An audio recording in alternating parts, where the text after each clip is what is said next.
Hello दोस्तों, मैं अंकित सिंह आप सभी लोगों का विजडम हब स्टडी पर स्वागत करता हूं।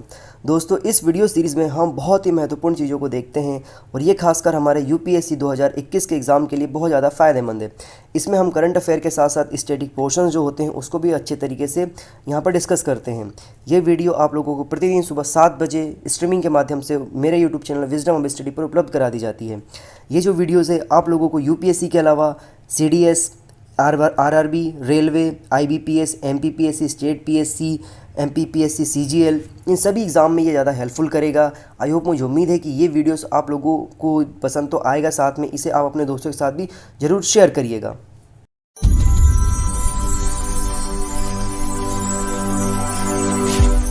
चलिए दोस्तों, अब हम शुरू करते हैं हमारा आज का लेक्चर। तो इसमें हम 3 महत्वपूर्ण टॉपिकों पर डिस्कस करेंगे, जिसमें से पहला रहेगा इसरो की रिस्पॉन्स प्रोग्राम क्या है। दूसरा रहेगा बच्चों में मल्टी सिस्टम इन्फ्लेमेटरी सिंड्रोम पाया जा रहा है वर्तमान में कोविड के समय, तो इससे क्या इफ़ेक्ट हो सकता है उनके स्वास्थ्य को लेकर के, क्या उसके कारण हैं, ये जानेंगे। फिर ई सांता प्लेटफॉर्म विकसित किया गया है, ये किस प्रकार से मदद करेगा, ये है क्या, इन सभी चीज़ों को हम जानने की कोशिश करेंगे। पूरा डिटेल में एनालिसिस करेंगे इन तीनों बिंदुओं को। तो चलिए, जो पहला है यहाँ पर वो है रिस्पॉन्स प्रोग्राम इसरो के द्वारा विकसित किया गया। तो ये क्या है, देखिए, हाल ही में भारतीय अंतरिक्ष अनुसंधान, जिसका नाम इसरो कहा जाता है इंग्लिश में, इंडियन स्पेस रिसर्च ऑर्गेनाइजेशन ने घोषणा की है कि वह IIT दिल्ली स्थित स्पेस टेक्नोलॉजी की 8 जो संयुक्त अनुसंधान परियोजना है उसका समर्थन करेगा। तो इसरो ने अपने रिस्पॉन्स प्रोग्राम के अंतर्गत जो भी परियोजनाएं हैं उसको समर्थन करने का बात कही है। देखिए, अगर हम बात करें इसरो की, तो इसरो भारत की जो स्पेस एजेंसी है, सबसे सर्वोच्च संस्था है ये, और ये संस्था भारत की जो पृथ्वी मंत्रालय है और अंतरिक्ष मंत्रालय उसके अंतर्गत आती है ये। और इसकी स्थापना की गई थी 15 अगस्त 1969 को, मतलब 15 अगस्त 1959 को इसकी स्थापना की गई थी। अगर इसके एम्प्लॉयर्स की बात करें तो अभी वर्तमान में 17,099 के आसपास इसके एम्प्लॉयर यहाँ पर काम कर रहे हैं। और जो इसके मंत्री हैं वो जो जितेंद्र सिंह इसके मंत्री हैं, और डायरेक्टली ये रिपोर्ट किया जाता है प्रधानमंत्री ऑफिस को। चलिए, अब हम बात करते हैं इस पूरे प्रोग्राम की। तो इसरो ने वर्ष 1970 के दशक में रिस्पॉन्स प्रोग्राम की शुरुआत की थी, जिसका उद्देश्य विभिन्न अंतरिक्ष अनुसंधानों गतिविधियों में भाग लेने और योगदान के लिए शिक्षाविदों को प्रोत्साहित करना था। इसरो इस प्रोग्राम के अंतर्गत भारत में शैक्षणिक संस्थानों में अंतरिक्ष विज्ञान, अंतरिक्ष प्रौद्योगिकी और अंतरिक्ष अनुप्रयोगों से संबंधित अनुसंधान तथा विकास गतिविधियों के संचालन के लिए कार्य करता है, उनको सहायता उपलब्ध कराता है। यह इसरो का एकेडमिया में अंतरिक्ष के उभरते क्षेत्रों का पर बाह्य अनुसंधान को बढ़ावा देने के लिए एक प्रमुख प्रोग्राम है ये। यह शैक्षणिक संस्थानों में अंतरिक्ष कार्यक्रमों का समर्थन करने के लिए मानव संसाधन, शैक्षणिक आधार और बुनियादी ढांचे को मजबूत करने पर ध्यान केंद्रित करता है ये। भारत अपना पहला मानव अंतरिक्ष यान मिशन, जिसका नाम गगनयान है, लॉन्च करने जा रहा है, जहां भारतीय अंतरिक्ष यात्री अंतरिक्ष में प्रयोग के लिए समय व्यतीत करेंगे। और यह महत्वाकांक्षी मिशन देश के भविष्य के अंतरिक्ष अभियानों के लिए तैयारी करने में मदद करेगा। तो उसी के तहत यहाँ पर जो रिस्पॉन्स्ड इम्प्रिंट है, impacting research innovations and technology और उच्चतर आविष्कार योजना, मतलब यहाँ पर जो प्रोग्राम है, इस प्रोग्राम को राष्ट्रीय मिशनों के रूप में भाग किस प्रकार से ये अपनी योगदान देगा, किस प्रकार से भाग लेगा, इन सारी चीज़ों को ये अच्छे तरीके से बताने में सक्षम रहेगा ये प्रोग्राम। फिर यदि हम बात करें इम्प्रिंट प्रोग्राम की, तो देखिए, यह योजना मानव संसाधन विकास मंत्रालय, जिसका नाम वर्तमान में शिक्षा मंत्रालय कर दिया गया है, के द्वारा 2015 में प्रारंभ की गई थी। यह भारत के लिए महत्वपूर्ण 10 प्रौद्योगिकी क्षेत्रों में प्रमुख इंजीनियरिंग एवं प्रौद्योगिकी चुनौतियों के समाधान हेतु अनुसंधान के लिए एक खाका विकसित करने के लिए कार्य करेगा। और ये देश भर के IITs और IISCs की संयुक्त पहल है ये, मतलब भारत के जितने भी IITs हैं और इंडियन इंस्टीट्यूट ऑफ साइंस जो बेंगलोर में स्थित है, इनके द्वारा ये विकास किया गया प्रोग्राम है ये। इम्प्रिंट मुख्यतः सामाजिक रूप से प्रासंगिक अनुसंधान को व्यापक दृष्टि प्रदान करता है। और इसमें जो हमने देखा नाम एक जिक्र किया है, उच्चतर आविष्कार योजना। तो देखिए, यह योजना भी मानव संसाधन विकास मंत्रालय, जो कि वर्तमान में शिक्षा विभाग है, उसके द्वारा 2015 में लॉन्च किया गया था। यह उच्च शिक्षा के नवाचार को बढ़ावा देता है, जो सीधे उद्योगों की ज़रूरत के प्रभावित करती है। और इस तरह भारतीय विनिर्माण प्रोडक्शन वाला जो एरियाज है के क्षेत्र में प्रतिस्पर्धा की स्थिति को और बेहतर बनाती है। मतलब जो अच्छा टेक्नोलॉजी विकसित करेगा डेफिनेटली वो आगे बढ़ेगा। इस प्रकार की कंपटीशन यहाँ पर ये क्रिएट करती है। चलिए, अब हमारा जो नेक्स्ट टॉपिक है वो है बच्चों में मल्टी सिस्टम इन्फ्लेमेटरी सिंड्रोम। ये क्या है? तो देखिए, हाल ही में संयुक्त राज्य अमेरिका में के जो डॉक्टर्स हैं वहाँ पे डॉक्टरों ने क्या किया कि स्टडी किया है। उस स्टडी में multi system inflammatory syndrome in childrens वाले बच्चों को न्यूरोलॉजिकल लक्षणों की सूचना दी है और बताया है पूरे विश्व जगत को कि बच्चों में इस प्रकार की बीमारी देखने को मिल रही है। तो ये बीमारी है क्या? देखिए, अगर इस हम बीमारी की बात करें तो जो जानकारी दी है इसरो वो यहाँ पर यूनाइटेड नेशन की संस्था ने वो ये कहा है कि बच्चों में मल्टी सिस्टम इन्फ्लेमेटरी सिंड्रोम जो पाया जा रहा है वो क्या है, जिसको शॉर्टकट में MIS-C नाम दिया गया है। तो बच्चों और किशोरों में एक दुर्लभ गंभीर बीमारी है जो कि आमतौर पर कोविड-19 के संक्रमण के 2 से 6 हफ्ते के बाद देखा जा रहा है। मतलब ये जो बीमारी ये भी कोविड के लक्षण के साथ बाद में ये दिखाई देने को मिल रहा है।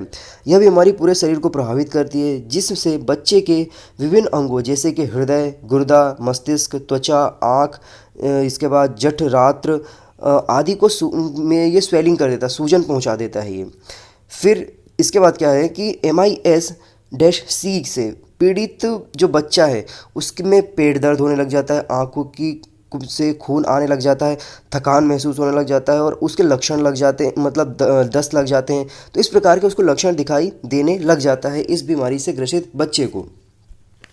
फिर यहाँ पर जो न्यूरोलॉजिकल संबंधी जटिलता की बात की गई है वो MIS-C के साथ, तो हाल ही में एक स्टडी किया गया। उस स्टडी में ये बताया गया कि MIS जो सिंड्रोम से C सिंड्रोम है वाले युवकों में न्यूरोलॉजिकल लक्षणों का पता जो चला है उससे क्या हो रहा है कि उनको एक आघात या गंभीर इन्फ्लेलोपैथी की बीमारी हो रही है। ये क्या करता है, ये जो है उनको जानलेवा ज़्यादा हो जाता है, मतलब ज़्यादा उनको नुकसान पहुंचाता है उनके शरीर को। तो ये क्या है, ये इंसेफेलोपैथी जो बीमारी है ये मस्तिष्क की एक ऐसी बीमारी है जो मस्तिष्क के कार्य या संचर जो संरचना है उसको बदल देती है, उसके स्ट्रक्चरल जो एक्टिविटीज़ होती हैं उसको ये बदल देती है, जो कि न्यूरोलॉजिकल लक्षणों में मति भ्रम, आवाज़ का चले जाना आदि समस्या उत्पन्न कर देता है ये। फिर एक निष्कर्ष निकाला गया है कि इस सिद्धांत को मजबूत करते हैं कि सिंड्रोम वायरस की प्रतिरक्षा प्रतिक्रिया से उत्पन्न सूजन को बढ़ने से संबंधित है ये। फिर यहाँ पर अगर और स्टडी की गई आगे चल के तो ये पाया गया है कि MIS जो C है इसके कारण क्या है बनने के। तो देखिए, MIS सिंड्रोम का पर अभी तक तो शोध कम हुआ है क्योंकि कोविड को ही अभी 1 साल ही हुआ है, तो इस पे भी शोध कम हुआ है अभी। तो जितना भी शोध किया गया है उसमें ये जानकारी प्राप्त हुई है कि इसके विकसित होने के कई सिद्धांत हैं। कुछ शोधकर्ताओं का मानना है कि MIS-C कोरोना वायरस की देरी से होने वाली प्रतिक्रिया है जो कि शरीर में बड़े पैमाने पर सूजन का कारण बनता है और परिणाम स्वरूप अंगों को नुकसान पहुंचाता है। कुछ अन्य शोधकर्ताओं का मानना है कि यह बच्चों के प्रतिरक्षा तंत्र का वायरस के खिलाफ एंटीबॉडी बनाने का परिणाम हो सकता है। फिर इसके बाद अन्य लोगों ने बताया है कि यह एक आनुवंशिक घटक भी हो सकता है क्योंकि प्रत्येक बच्चा MIS-C विकसित नहीं करता है और उनमें दिखाई देने वाला लक्षण भी विविध प्रकार के हो सकते हैं, ये भी बताया गया है।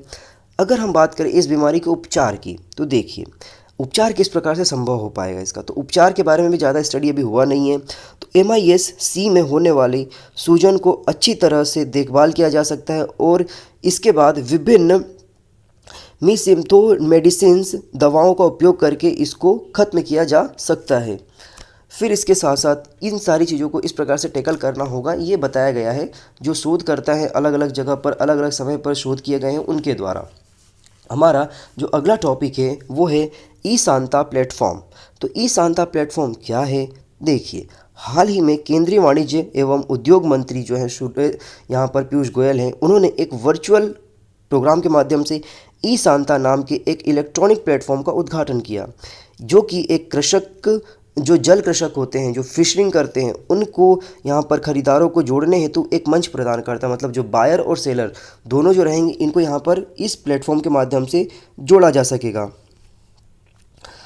तो यहाँ पर जो इसका पूरा नाम दिया गया है ई सांता का, तो इलेक्ट्रॉनिक सॉल्यूशन फॉर यहाँ पर augmenting NACSA farmers trade in यहाँ पर बोला गया है एक्वाकल्चर, तो ये इसका पूरा नाम दिया गया है। फिर अगर हम ई सांता प्लेटफॉर्म की बात करें तो ई सांता का प्रयोग वेब पोर्टल के रूप में किया गया है, जिसका अर्थ है electronic solutions for augmenting farmers trade in aquaculture, ये इसका पूरा नाम रखा गया है। ई सांता प्लेटफॉर्म बाजार विभाजन को समाप्त करने के लिए एक डिजिटल ब्रिज है के रूप में कार्य करेगा और मध्यस्थों को समाप्त कर किसानों एवं खरीदारों को एक वैकल्पिक विपणन का साधन उपलब्ध कराएगा। मतलब जो सेलर और बायर दोनों लोगों को एक जगह पर ला करके रख देगा, ये मीडिएटर को ख़त्म कर देगा। इस प्लेटफॉर्म पर किसान स्वतंत्र रूप से अपनी उपज को सूचीबद्ध कर सकते हैं और अपनी इच्छा के अनुसार कीमतों का निर्धारण कर सकते हैं। इसके अलावा निर्यातकों को भी अपनी आवश्यकता को सूचीबद्ध करने तथा अपनी आवश्यकता के आधार पर उत्पादों का चयन करने की स्वतंत्रता होगी। यह प्लेटफॉर्म कई भाषाओं में उपलब्ध होगा, जो कि स्थानीय लोगों को भी काफ़ी मददगार साबित होगा। इसके महत्व की अगर हम बात करें क्या फ़ायदा होगा, तो ई सांता निम्नलिखित तरीकों से जल कृषकों की आय में वृद्धि करने और जीवन शैली तथा गुणवत्ता स्तर में सुधार करने और आत्मनिर्भरता बनाने के नए विकल्पों के रूप में सहायता प्रदान करेगा। जैसे कि जोखिम कम करने की बात करेगा, ये उत्पादों और बाज़ारों के बारे में जागरूकता प्रदान करने की बात करेगा, ये आय में वृद्धि करेगा। फिर जो अनुचित प्रथाएं हैं उसके विरुद्ध सुरक्षा प्रदान करेगा, प्रक्रिया को सुगम बनाने का काम करेगा। फिर यह किसानों एवं खरीदारों को व्यापार एवं अधिक नियंत्रण रखने के लिए सक्षम बनाएगा और उन्हें सूचित मतलब जो निर्णय होगा वो स्वतंत्र रूप से इंडिपेंडेंट रूप से लेने के लिए सक्षम बनाएगा, ये सहायता करेगा उसमें। यह किसानों और निर्यातकों के बीच एक कैशलेस, संपर्क रहित और कागज रहित इलेक्ट्रॉनिक व्यापार मंच प्रदान करेगा।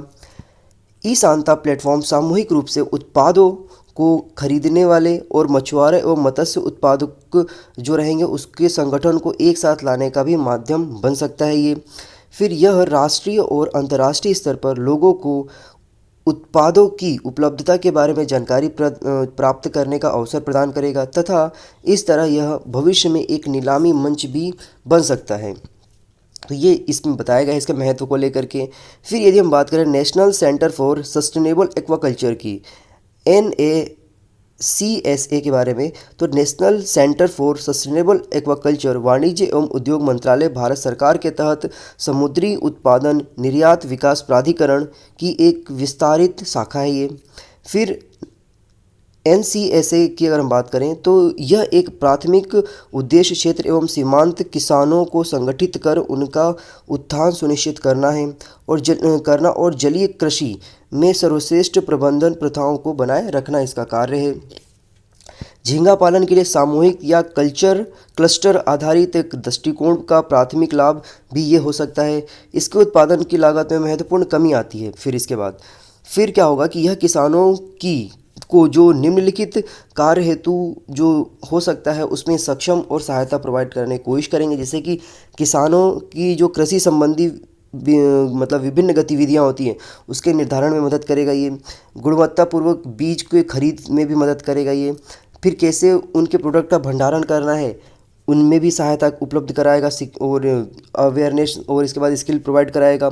फिर जल विनिमय कैसे करना है उसके बारे में बताएगा और फिर हार्वेस्टिंग पद्धति क्या है फसलों की उसके बारे में भी ये बताने की कोशिश करेगा और समझाने की कोशिश करेगा। उसके लिए स्किलफुल ट्रेनिंग्स प्रोवाइड कराएगा।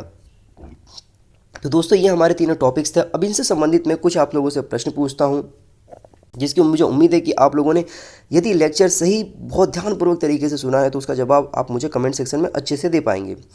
तो देखिए पहला प्रश्न है कि इसरो की स्थापना किस वर्ष की गई थी। तो पहला ऑप्शन है यहाँ पर 1953, 1959, 1969 एंड 1973। सेकंड क्वेश्चन है इम्प्रिंट योजना की शुरुआत किस वर्ष की गई थी। 2003, 2007, 2015, 2017। नेक्स्ट क्वेश्चन है MICS का पूरा नाम क्या है। ये आप लोगों को बताना है कमेंट सेक्शन में। MICS का पूरा नाम आप लोगों को कमेंट सेक्शन में बताना है।